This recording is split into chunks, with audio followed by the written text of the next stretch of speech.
नमस्कार, ये आकाशवाणी है। अभी आप मनोज कुमार शर्मा से समाचार सुनेंगे।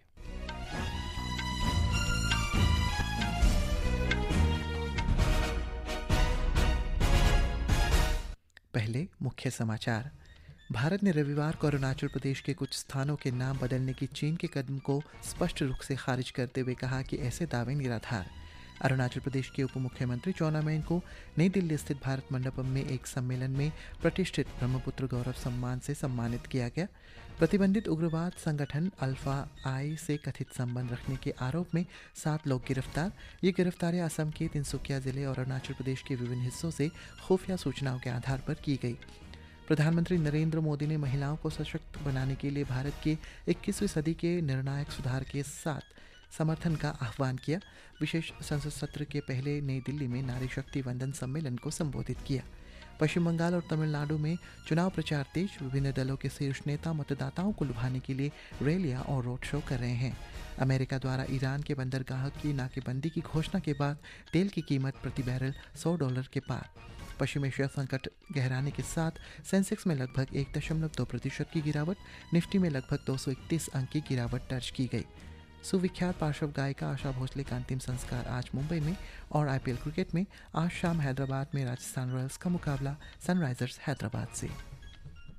अब समाचार विस्तार से। भारत ने रविवार को अरुणाचल प्रदेश के कुछ स्थानों के नाम बदलने की चीन के कदम को स्पष्ट रूप से खारिज करते हुए कहा है कि ऐसे दावे तथा निराधार कथाएं गढ़ने के प्रयास है। इस अखंडता वास्तविक को नहीं बदल सकते कि ये क्षेत्र भारत के अभिन्न अंग है। विदेश मंत्रालय के प्रवक्ता रणधीर जायसवाल ने कहा है कि चीन को ऐसे कदमों से बचना चाहिए जो द्विपक्षीय संबंधों को नकारात्मकता लाते हैं और बेहतर समझ बनाने के प्रयासों को कमजोर करते हैं। नई दिल्ली की यह प्रतिक्रिया बीजिंग द्वारा अरुणाचल प्रदेश के कई स्थानों के लिए चीनी नाम घोषित करने के बाद आई है। उन्होंने ये भी कहा है कि भारत चीन की ओर से भारतीय क्षेत्र के हिस्से को काल्पनिक नाम देने के किसी भी प्रयास को पूरी तरह से खारिज करता है। अरुणाचल प्रदेश के उप मुख्यमंत्री चाउना मेन ने रविवार को नई दिल्ली स्थित भारत मंडपम में आयोजित विज्ञान एवं तकनीकी हस्तक्षेपों के माध्यम से जनजातीय जीवन का रूपांतरण, भाषा, आस्था और संस्कृति का संरक्षण विषय पर आधारित सम्मेलन में भाग लिया, जिसका आयोजन भारत सरकार के विज्ञान एवं प्रौद्योगिकी विभाग द्वारा देहरादून स्थित दून संस्कृति स्कूल के ITI के रजत जयंती समारोह के अवसर पर किया गया। भारत के उपराष्ट्रपति CP राधाकृष्णन भी इस अवसर पर उपस्थित रहे। श्री मेन ने अपने संबोधन में कहा है कि अरुणाचल प्रदेश एक अनूठा उदाहरण है जहां विकास और परंपरा का संतुलन सा अस्तित्व देखने को मिलता है। उन्होंने कहा कि राज्य की समृद्ध जनजातीय विरासत, विविध भाषाएं और गहरी आध्यात्मिक परंपराएं विकास में बाधा नहीं बल्कि सतत और समावेशी विकास की मार्गदर्शक है। इस अवसर पर उप मुख्यमंत्री को प्रतिष्ठित ब्रह्मपुत्र गौरव सम्मान से भी सम्मानित किया गया। प्रतिबंधित उग्रवाद संगठन अल्फा ए से कथित संबंध रखने वाले आरोप में 7 लोगों को गिरफ्तार किया गया है। पुलिस ने रविवार को ये जानकारी प्रदान की। ये गिरफ्तारियां असम के तिनसुकिया जिले और अरुणाचल प्रदेश के विभिन्न हिस्सों से खुफिया सूचनाओं के आधार पर की गई है। तिनसुकिया पुलिस के अनुसार ये लोग उग्रवाद संगठन को लॉजिस्टिक सहायता प्रदान करने और संचार व्यवस्था में मदद करने में शामिल थे। आरोपी कुछ समय से सक्रिय और एक स्थानीय सहयोगी नेटवर्क का हिस्सा रहे हैं। सभी 7 आरोपी फिलहाल पुलिस हिरासत में हैं और उनसे पूछताछ अभी जारी है। प्रधानमंत्री नरेंद्र मोदी ने कहा है कि भारत की नारी शक्ति अपने दृढ़ साहस, आत्मविश्वास और मेहनत के दम पर लगातार नई ऊंचाइयां छू रही है। नई दिल्ली में आज नारी शक्ति वंदन सम्मेलन को संबोधित करते हुए श्री मोदी ने कहा कि भारत 21वीं सदी में महिला सशक्तिकरण को समर्पित एक बड़ा निर्णय लेने जा रहा है। उन्होंने कहा कि संसद नया इतिहास रचने जा रही है जिससे भूत और भविष्य की महत्वाकांक्षाओं को पूरा किया जाएगा। भारत 21वीं सदी के सबसे बड़े निर्णयों में से एक निर्णय लेने जा रहा है। मैं बहुत जिम्मेवारी के साथ कह रहा हूं कि 21वीं सदी के महत्वपूर्ण निर्णयों में से एक महत्वपूर्ण निर्णय ये है, ये निर्णय नारी शक्ति को समर्पित है, नारी शक्ति वंदन को समर्पित है।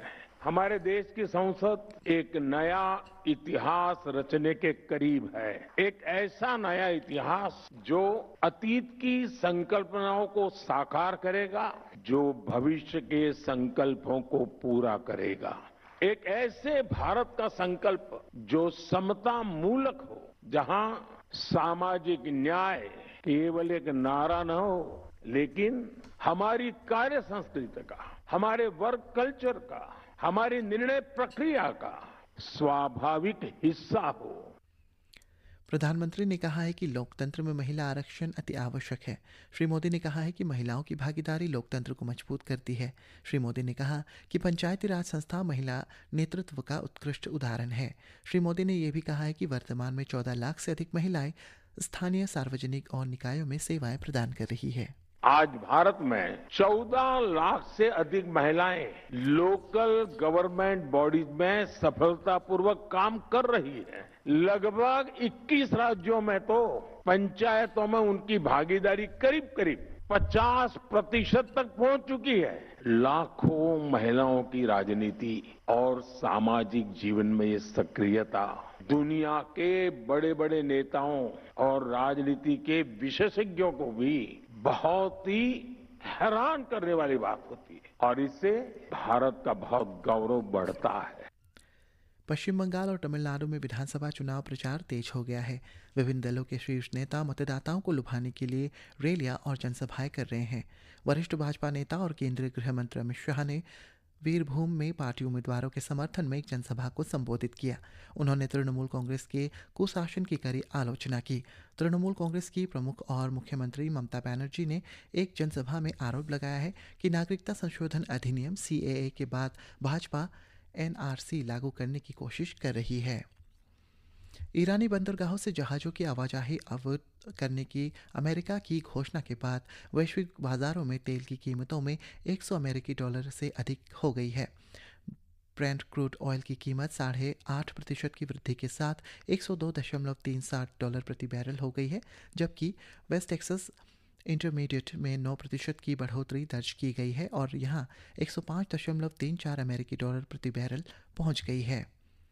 पश्चिम एशिया संघर्ष गहराने के साथ घरेलू शेयर बाजार का संविदा सूचकांक सेंसेक्स और निफ्टी आज कमजोर वैश्विक संकेतों के साथ दोपहर बाद 1% की गिरावट पर कारोबार कर रहे थे। सेंसेक्स 763 अंक गिरकर 76,787, जबकि निफ्टी 231 अंक गिरकर 23,820 पर कारोबार कर रहे थे। सुविख्यात पार्श्व गायिका आशा भोंसले का अंतिम संस्कार आज शाम 4 बजे मुंबई के शिवाजी पार्क में राजकीय सम्मान के साथ किया जा रहा है। कल मुंबई के एक अस्पताल में 92 वर्ष की आयु में उनका निधन हो गया था। IPL में आज सनराइजर्स हैदराबाद का मुकाबला राजस्थान रॉयल्स से होगा। ये मैच शाम 7:30 बजे हैदराबाद के राजीव गांधी अंतर्राष्ट्रीय स्टेडियम में खेला जाएगा। उत्तर प्रदेश सरकार ने राज्य में श्रमिकों के कल्याण और उनके लिए बेहतर कार्य परिस्थितियां सुनिश्चित करने के लिए नए उपाय लागू किए हैं। मुख्यमंत्री योगी आदित्यनाथ की अध्यक्षता में चुनिंदा जिलों में मुद्दों पर उच्च स्तरीय समीक्षा बैठक की गई। उद्योग विकास प्राधिकरण और 24 घंटे के भीतर उद्योग निकायों और निजी इकाइयों से श्रमिकों के मुद्दों का समाधान करने को कहा गया है। ब्यौरा हमारे संवाददाता से। नए निर्देशों के तहत श्रम कानूनों का कड़ाई से पालन अनिवार्य किया गया है। विशेष रूप से गौतम बुद्ध नगर में इनमें समय पर वेतन का भुगतान और बिना किसी कटौती के 2 गुना ओवरटाइम वेतन देना शामिल है। नए दिशा निर्देशों के अनुसार श्रमिकों को साप्ताहिक अवकाश मिलना चाहिए और रविवार को किए गए किसी भी काम के लिए 2 गुनी दर से मुआवजा दिया जाना चाहिए। वित्तीय सुरक्षा और पारदर्शिता सुनिश्चित करने के लिए उद्योगों को निर्देश दिए गए हैं कि वे हर महीने की 10 तारीख तक एक मुश्त वेतन का भुगतान करें और पारदर्शिता बनाए रखने के लिए वेतन पर्ची जारी करें। श्रमिकों की सुरक्षा, गरिमा और अधिकारों पर जोर देते हुए मुख्यमंत्री योगी आदित्यनाथ ने कहा कि उचित वेतन, सुरक्षित कार्य वातावरण और बुनियादी सुविधाएं देना अनिवार्य है। सुशील चंद्र तिवारी, आकाशवाणी समाचार, लखनऊ। राष्ट्रपति द्रौपदी मुर्मू, प्रधानमंत्री नरेंद्र मोदी और गृह मंत्री अमित शाह ने वर्ष 1919 में आज ही के दिन जालियांवाला बाग में शहीद होने वाले स्वतंत्रता सेनानियों को श्रद्धांजलि अर्पित की है। रक्षा मंत्री राजनाथ सिंह ने कहा है कि भारत में पिछले 11 वर्षों में खेल के क्षेत्र में नए युग की शुरुआत हुई है। रक्षा मंत्री ने अपने संसदीय निर्वाचन क्षेत्र लखनऊ में संसद खेल महाकुंभ कार्यक्रम के उद्घाटन समारोह में ये बात कही। आकाशवाणी का समाचार सेवा प्रभाग आज रात 9:30 बजे पब्लिक स्पीक कार्यक्रम में भारत में महापंजीकीय कार्यालय के उप महानिदेशक विश्वजीत दास के साथ जनगणना 2027 स्वगणना कैसे करें विषय पर परिचर्चा प्रसारित करेगा। इसी के साथ ये समाचार बुलेटिन समाप्त हुआ। नमस्कार।